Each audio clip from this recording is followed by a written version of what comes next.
Welcome back to another edition of today's economic news, where we get to the core of today's most pressing stories in economics and beyond. I'm your host, John, and today we are venturing into a somber territory that demands your attention. Discussion on anti-Semitism and how it has managed to unite two political figures often found on opposing sides, Ted Cruz and John Fetterman. But let's not be too quick to celebrate this bipartisan camaraderie. The question remains, is it a genuine stand against hatred or merely a convenient showdown for political points? Stick with me, and I promise we'll uncover the layers of this story in ways the mainstream media simply won't. Now, why should you be furious before we even dive into the details? Well, it's simple.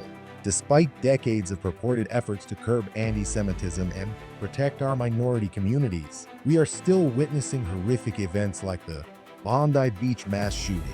If you've never paid attention to anti-Semitism before, here's a stark reminder of reality. Imagine going to the beach on any ordinary day, only to have it turn into a haunting memory. In an era where information and legislation should have curbed these atrocities, they not only linger but seem to escalate. Aren't you tired of hearing about the same tragedies, the same political speeches, and the same empty promises? Let's dive deeper into how we ended up here. Before today's tale of woe, let's reflect on the context leading to this bipartisan agreement. Rewind to 2020, a year that saw not just a health pandemic, but an epidemic of disinformation. In troubled times, people often seek scapegoats, and sadly, history shows that minority groups, including Jewish communities, often bear the brunt. The COVID-19 pandemic fueled not only health anxieties, but societal ones, giving rise to movements and ideologies that lured harsh criticisms of policies and governments into dangerous biases and hatred against entire groups of people. Can you believe we still ride this vicious cycle where social unease blossoms into hate rather than unity? Back to the present, the event on December 14, 2025, at Bondi Beach act as a grim wake-up call. Let's contend with the hard data. 15 people lost their lives, and 42 others found themselves fighting for theirs in the hospital. Among these terrifying statistics, 2 police officers were critically wounded while trying to protect the public. The suspects?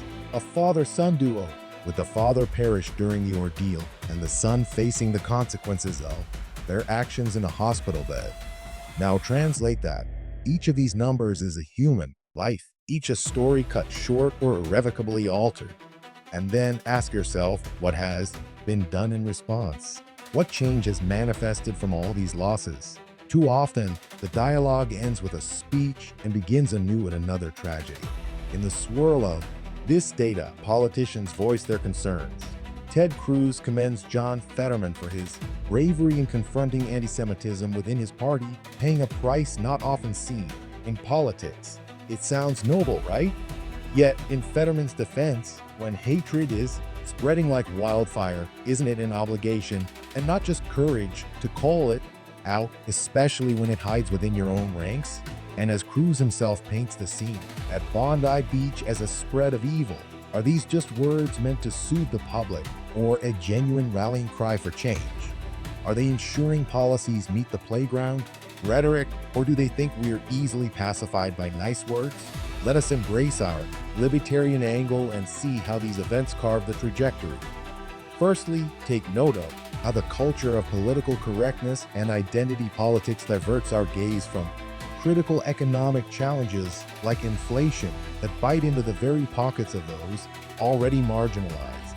Imagine discussing societal solutions without addressing how economic pressures exacerbate these challenges. Secondly, addressing anti-Semitism reveals the glaring incompetence of government systems failing to enforce the very laws that should safeguard all citizens from hate crimes. And finally, in efforts to protect, are we compromising individual freedoms with heightened surveillance and policing that limit our liberties? Imagine living in a world where the measure to ensure safety becomes a Trojan horse for surveillance, a world where speaking freely comes with an unwritten disclaimer of caution. As we wrap this up, here's the crux of the issue. Despite bipartisan handshakes, anti-Semitism continues its horrific march unchecked by effective policy and unmarred by genuine resolve. This isn't merely a political issue, it's an economic, societal, and human one. If this story of ongoing error and oversight breeds frustration in you, if you believe in the possibility of genuine change uninhibited by empty gestures, then you know there's a need for vigilance beyond just political posturing. Stay abreast of insightful analysis by hitting subscribe. Until next time, remember to question what they sell as solutions, demand real answers, and work together towards substantive change. I'm John, reminding you that awareness is the first step toward accountability.